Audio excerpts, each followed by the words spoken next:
The new McCrispy Strip is here. Dip approved by ketchup, tangy barbecue, honey mustard, Sprite, McFlurry, Big Mac sauce, double dipped in buffalo and ranch, more ranch, and creamy chili McCrispy Strip Dip. Now at McDonald's. Ba-da-ba-ba-ba. Did you know that foreign investors are quietly funding lawsuits in American courts through a practice called third-party litigation funding? Shadowy overseas funders are paying to sue American companies in our courts, and they don't pay a dime in U.S. taxes if there is an award or settlement.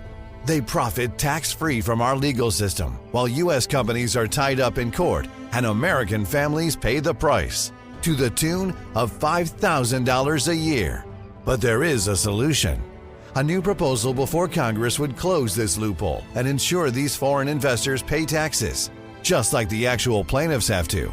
It's a common-sense move that discourages frivolous and abusive lawsuits and redirects resources back into American jobs, innovation, and growth. Only President Trump and congressional Republicans can deliver this win for America and hold these foreign investors accountable. Contact your lawmakers today and demand they take a stand to end foreign-funded litigation abuse.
And welcome again to the Explaining History podcast. And I guess today I want to just reflect a little bit on the last kind of 24 hours. And I know it becomes, and I've said this before, it becomes very easy to become drawn into kind of drama, the kind of dramatics that Trumpism kind of hopes that you will become drawn into, because that's what it functions on. A reality TV star who becomes the president creates more reality TV. Well, who's surprised by that? But there are deeper, more structural things to observe here that are worthy of talking about, because we are entering into profound transformation of world power, the decline of American power and the rise of Chinese power, which seems to have reached a kind of an almost unstoppable inflection point. And it's reached an unstoppable inflection point, not necessarily because of Trump, though he is a kind of an accelerating factor. If Kamala Harris had won the election, the same structural forces would apply. The same attempts, sort of similar, perhaps less inept attempts, to counter them would be attempted. Protectionism, sanctions, and a variety of other things. And I think it's naive to assume that because of the kind of the loud and crass and generally ignorant way that Trump goes around things, that the Democrats would necessarily find cleverer solutions. The CHIPS Act that Biden introduced or instituted simply forced the Chinese to create their own domestic chips infrastructure. And there reaches a point, and here you have to kind of get to an almost level of anthropology, where there becomes a point with imperial decline where it's perhaps irreversible. Can we identify the point at which the British Empire went into terminal decline? Well, it's probably one or other of the world wars. Can we identify the point at which the American empire went into terminal decline. Perhaps it was 2008. Perhaps it was the 3 to 4 decades of deregulation, financial deregulation, that led to 2008. Perhaps it was the decision to go in a direction of this kind of revived political right that eviscerated the New Deal and created almost permanent crisis conditions for America's working class, and thus destroyed the kind of the class coalition between working and middle classes in America that created the conditions for the American century.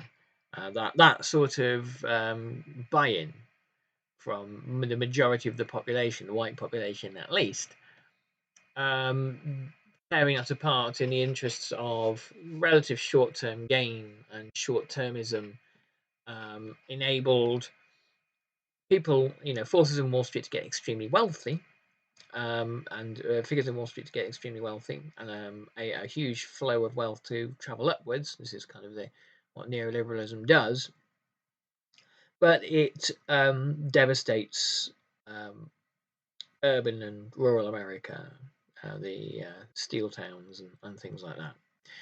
And so you have this permanent crisis, which ironically creates individuals like Trump. There was a point that the Marxist anthropologist David Harvey said about Brexit here in Great Britain, where he said that his first assumption about the Brexit vote was that was the product of alienation, and that alienation, when you get people who are alienated, they're alienated from their traditional industrial and economic role. They are alienated from in their work and their labour as well. That they don't behave in the ways that you imagine they would do. They don't necessarily move towards the left, become organised, and overthrow key aspects of the capitalist system that are oppressing them. No, they do all sorts of things that are, from any onlooker would be able to point out, are not in their interests. And Trumpism is kind of the same. It is often this nostalgia that meets this inchoate kind of anger and resentment, and there's this kind of toxic mix of the two, that it has combined with different fractions within Trumpism, some who are outwardly and explicitly racist, others who are kind of more libertarian and anti-statist, people who just combine the two, and others who don't consider themselves to be either, but just think that there is a sort of an America that has been lost and there needs to be some kind of spirit of national revival. So the thing I was thinking mainly about this sort of kind of Trump versus Elon Musk fracas that is happening on social media and therefore globally, is that the American empire that existed from 1945 onwards, that was handled by Truman and Eisenhower and Kennedy and Johnson and Nixon and Ford and Carter and Reagan and Bush and Clinton and Bush again and then Obama, was not handled like this. All of those people, whatever else they were, all of those individuals were effective managers of empire, and that's why they were in the positions that they were in. Someone like John F. Kennedy, who there is a great deal of kind of liberal naivety around. John F. Kennedy is a kind of a virulent anti-communist who was engaged in all manner of plots against Cuba, whose skepticism about the Vietnam War is greatly overstated, whose commitment to the cause of African American civil rights is also greatly overstated. The a hugely overrated president, but beloved of liberals. Um, his job, what he existed to do, was to manage America's role in the world.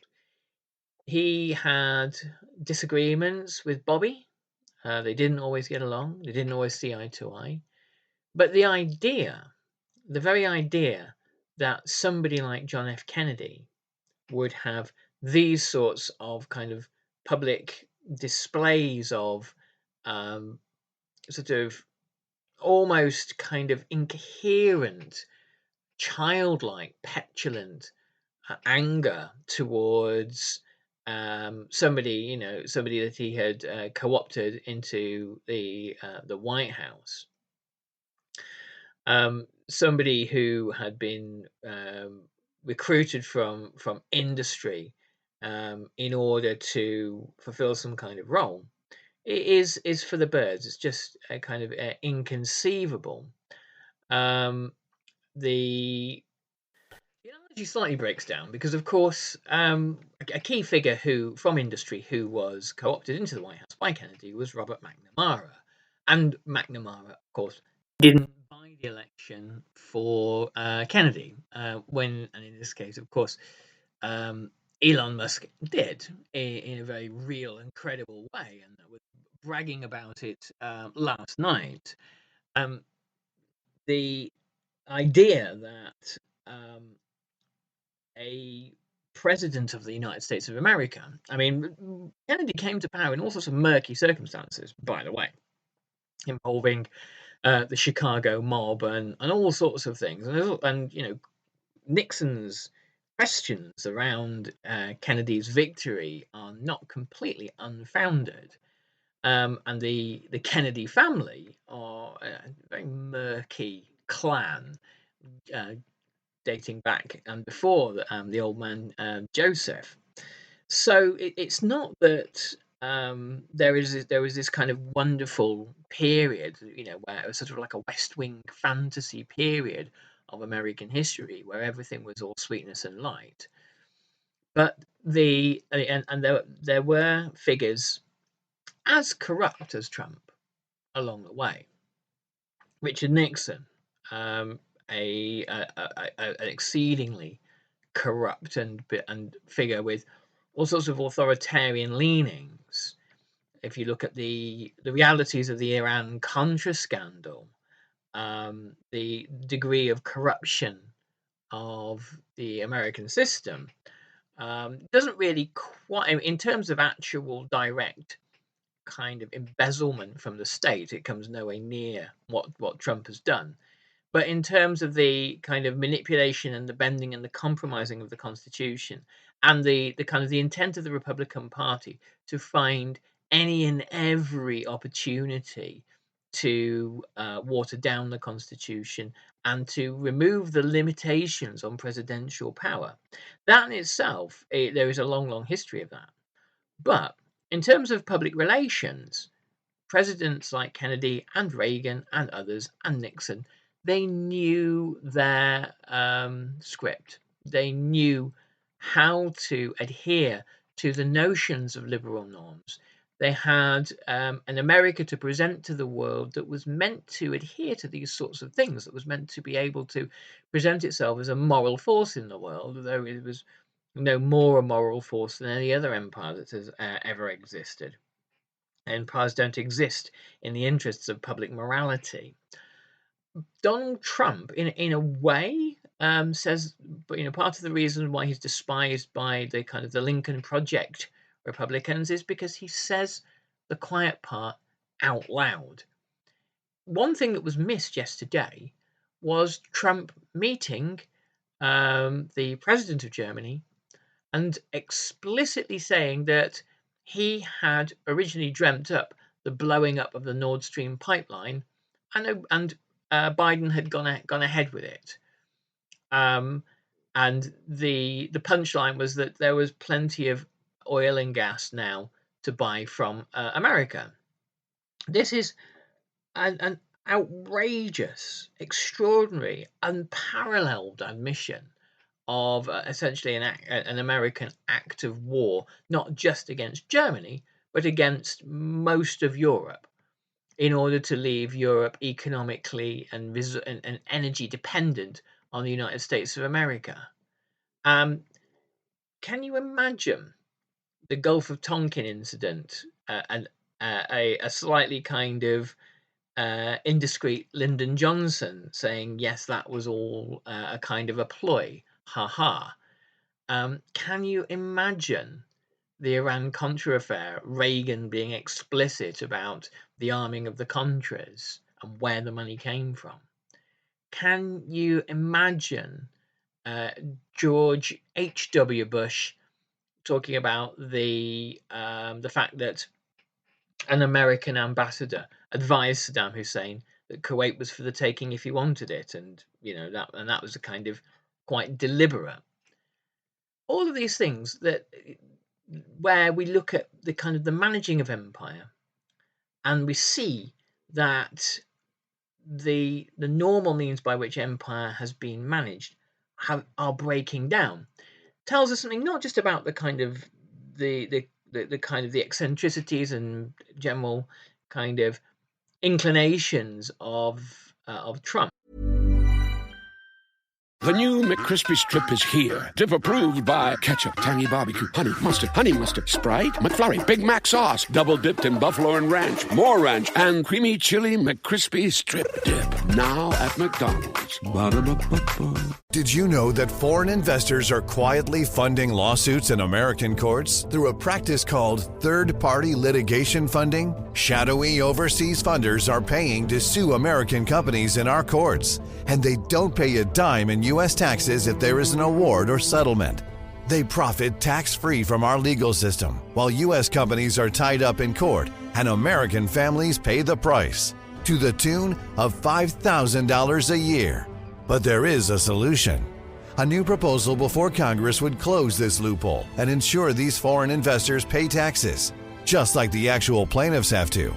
It's a common-sense move that discourages frivolous and abusive lawsuits and redirects resources back into American jobs, innovation, and growth. Only President Trump and congressional Republicans can deliver this win for America and hold these foreign investors accountable. Contact your lawmakers today and demand they take a stand to end foreign-funded litigation abuse. Shop the Sherwin-Williams 4-Day Super Sale and get 40% off paints and stains June 6th through the 9th. With prices starting at $29.39, it's the perfect time to transform your space with color. Whether you're looking to revamp your interior or exterior, we have you covered with bold hues, soothing neutrals, and everything in between. Shop the sale online or visit your neighborhood Sherwin-Williams store. Click the banner to learn more. Retail sales only. Some exclusions apply. See store for details.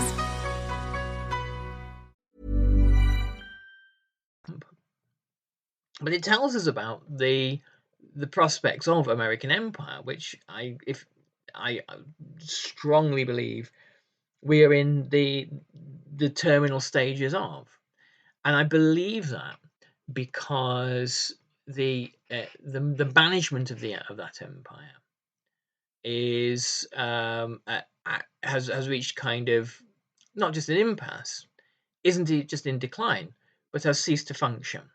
The capacity for managing the American empire, and underneath all of that, the actual mechanical nuts and bolts of the empire, the way in which money flows, the way in which dollars are recycled, the way that debt is purchased, all of these things are on the verge of a collapse. America has essentially maxed out its global credit card and then decided to attack its creditors. The Japanese have $1 trillion of treasury bills. China has something like about $860 billion. If they decide to dump these, and the sale of treasuries is from China and Japan has already begun, then America's means of maintaining its own living standards start to crumble. That is the disaster. So when you have a situation where America is in this very kind of precarious financial situation, very precarious economic situation, having an effective manager of empire is always, always an advantage. I think one also then needs to look at the structural explanations for Trump. That this kind of inchoate anger that produced Trumpism, not just from the working classes of America, the kind of the left behind Rust Belt towns, though those are the swing states of places like Pennsylvania are hugely, hugely important. But when a demographic profile was made of the people in the January 6th insurrection, not a great many of them were actually working class. A great many of them were quite well to do. Some people someone had actually flown in on a private jet in order to participate in this great fun event that was going to be a two fingers to the government. And a lot of them were motivated by right wing conspiracy theories, by this idea of great replacement, this idea that white people are kind of under siege from non-white people, and that they're fighting in some kind of rebel spirit, some sort of reimagined, garbled kind of reimagined version of the Confederacy. They're fighting for some notion of freedom. And I suppose one structural explanation there is generations of people who are now reared on conspiracy. And the deregulation of America's media system is in large part a result of this. You know, it's happened under Reagan. The impartiality rules were ripped up, and then the internet became a kind of a wild west for misinformation. So once again, the sort of the primal ideologies of America in the neoliberal era have spawned the kind of the means by which empire itself is slowly degraded and decayed. We look at Trump's tariffs and the failure of the tariff regime, and the failure of it to such an extent that it is achieved almost precisely the opposite, is actually created uh, economic the deepening of economic connections between the BRICS countries and between the global South in general. And when we look at the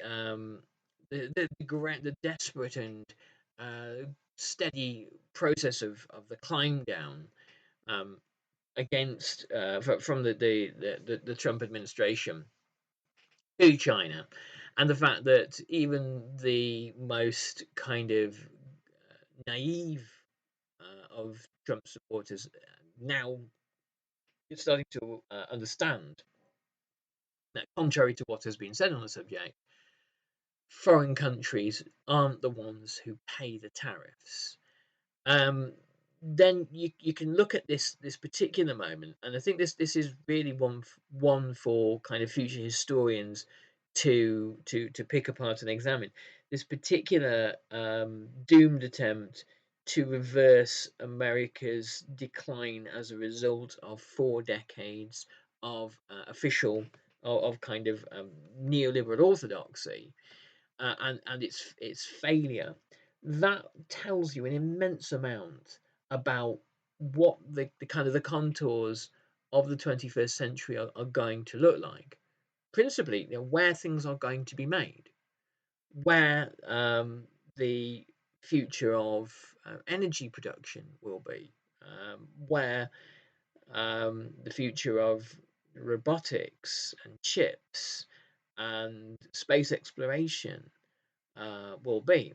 And there's no reason why it can't be in America, other than the fact that America and Great Britain and other neoliberal countries have jettisoned for 4 decades the idea of industrial strategy and the idea of kind of a clearly delineated future based on national renewal and based on the suppression of um, individualism to the kind of the functioning of the nation itself. It's entirely possible that there are aspects of Chinese policy that could never map onto Western countries for a whole range of historic, social, and philosophical reasons. The idea that some kind of post-Maoist and Dengist political economy could work in America or could work in Britain is for the birds, really. It can't. However, there were instances in both countries, in America and Great Britain, where industrial policy and the suppression of the power of finance to the power of industry and the power of the state, really the ability of the state to either kind of rein in finance and free flows of capital, and the ability of the state sometimes to suborn capital and finance in the national interest. We've done that. America has done it. Britain. Did you know that foreign investors are quietly funding lawsuits in American courts through a practice called third-party litigation funding? Shadowy overseas funders are paying to sue American companies in our courts, and they don't pay a dime in U.S. taxes if there is an award or settlement.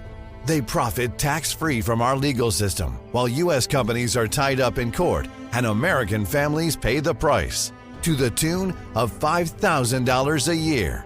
But there is a solution. A new proposal before Congress would close this loophole and ensure these foreign investors pay taxes, just like the actual plaintiffs have to. It's a common sense move that discourages frivolous and abusive lawsuits and redirects resources back into American jobs, innovation, and growth. Only President Trump and congressional Republicans can deliver this win for America and hold these foreign investors accountable. Contact your lawmakers today and demand they take a stand to end foreign-funded litigation abuse. With the Redfin app, you'll know the moment your next place hits the market. Whether you're looking to buy your dream home or rent a sweet apartment, give Redfin your gotta-have-it wish list of property features, and you'll receive real-time notifications tailored just for you. Ready to see it up close and personal? Scheduling a tour is just a tap away. Don't wait to find your perfect match. Download the Redfin app and start searching today. Has done it. The way, the classic example was war production in the Second World War. In the Second World War, America produced the arsenals, not just of democracies, but of Stalinism as well. And they did it through the state being, for at least a 5-year period, all powerful. The scale of war production dwarfs anything that happened during the New Deal. And so the ability to produce more B-17 bombers than all the aircraft of all the air fleets in the world combined, the ability to produce not just thousands, but tens and even hundreds of thousands of lorries and jeeps to move armies around rapidly, the ability to replace all the ships lost at Pearl Harbor within a short period of time, and then to fill the Pacific with aircraft carriers.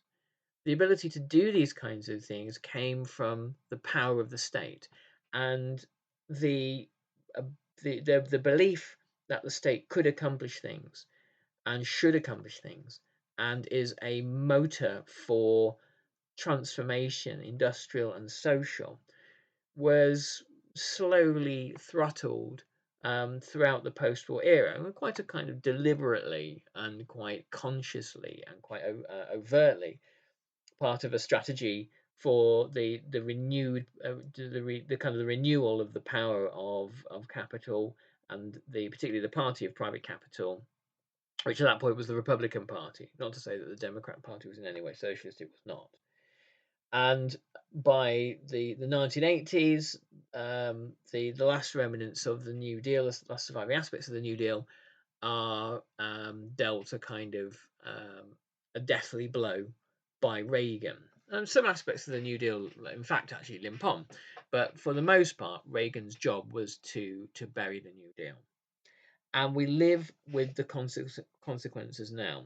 Not just America, but all of America's empire, Great Britain here included, as a sort of like a quasi vassal state that breeds on and is are breeding grounds for further neoliberal privatizations and financializations and the injection of debt into areas of life where it should not be. So the decline of the Western world, really, and we see the kind of the most overt and kind of egregious examples of this in this kind of pantomime theatre spectacle in the White House right now is the product of this long-term structural change, the prioritization of finance over industry, the prioritization of short-termism over long-term planning, the prioritization of deindustrialization and offshoring and outsourcing, and the development of a kind of a fairly weak service-based economy, because when other people make all your stuff, it really is a problem when you decide that you want to take a larger bite from the world economy than perhaps you're due. So here we are, and I suspect the trend is irreversible without some kind of revolutionary moment, and we should always be very wary of those because revolutions are never nice things. But the way that China reversed its century of decline from the 1840s to the 1940s was through the experience of a bloody civil war and then the experience of Maoism, which was no picnic for anybody. So we must be very mindful that now that we're entering into a period of decline, that decline and decay are often harbingers of violence. And when Trumpism fails, as it inevitably will do, we have to ask ourselves what comes next. And the Democrat answer is more of the same. It is the first thing that they're entertaining is the courting of Elon Musk, and and they'll do that at the expense of any possible inkling of left thinking or social policy. What happens when Trump fails on the right? Who knows? But it won't be the restoration of the kind of republicanism that the Lincoln Project is hoping can still exist. That's dead. That's gone. What we probably will see is either a collapse of the extreme right in American politics, or it kind of metastasizing into something more overtly fascist. And there we're talking violence, I think. Anyway, on that cheery thought, I'll leave you, and who knows what will have happened in this story this time next week. Take good care. All the best. Bye-bye.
Did you know that foreign investors are quietly funding lawsuits in American courts through a practice called third-party litigation funding? Shadowy overseas funders are paying to sue American companies in our courts, and they don't pay a dime in U.S. taxes if there is an award or settlement.